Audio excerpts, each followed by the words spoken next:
குறைவு தான். பெண்களுக்கு பாதுகாப்பு மிக மிக குறைவாக இருக்கு. சொல்லப்போனால் வேதனைக்குரிய விஷயமாவும் இருக்கு.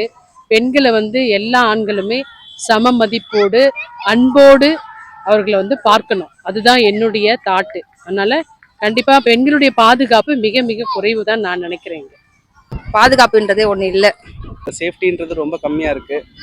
அது ஆண்கள் கொஞ்சம் அதாவது என்னோட பையனை நான் வளர்க்கும் போது பெண்கள் தான் இப்படிதான் இருக்கணும்ன்றதை வளர்க்கணும். பைதவே அது மாதிரி வளர்த்தாங்கன்னா இன் ஃபியூச்சர் இதை மாதிரி இன்சிடென்ட்ஸ் இப்போ நடக்கிற இன்சிடென்ட்ஸ் ஒரு ஆஃப்டர் ஒரு 5 இயர்ஸ் 10 இயர்ஸ் கழிச்சு பார்த்தீங்கன்னா இந்த மாதிரி இன்சிடென்ட்ஸ் தடுக்கலாம். அது ரொம்ப ஒரு கொஸ்டின் மார்க். இன்னைக்கு ஒரு நாள் கொண்டாட்டத்தோட இது எதுவுமே முடியக்கூடாது. So aspect of safety protection எல்லாம் இன்க்ரீஸ் பண்ணிங்கன்னா இது ரொம்ப நல்லா இருக்கும். பட் நம்ம எப்பயுமே ஒரு சைடை மட்டும் தப்பு சொல்ல முடியாதுல்ல. நம்மளும் எல்லாமே சேஃபாக இருக்கணும் எல்லா விஷயத்துலையுமே. மற்றபடி சேஃப்டி நம்மளோட அப்கமிங் ஜென்ரேஷனுக்கு நம்ம சொல்லி கொடுத்து வளர்க்கணும். கேர்ள்ஸை இப்படி பார்த்துக்கணும், நம்ம பேம்பர் பண்ணி வச்சுக்கணும். இப்போ நான் என் பையனுக்கு என்ன சொல்லுவேன்னா, அக்காவை அடிக்கக்கூடாது, கேர்ள்ஸை அடிக்கக்கூடாது, கேர்ள்ஸை நம்ம தான் சேஃபாக பார்த்துக்கணும். அந்த மாதிரி தான் நம்ம டே டு டே லைஃப்பில் நம்ம பார்த்துக்கணும் எல்லா விஷயத்தையும்.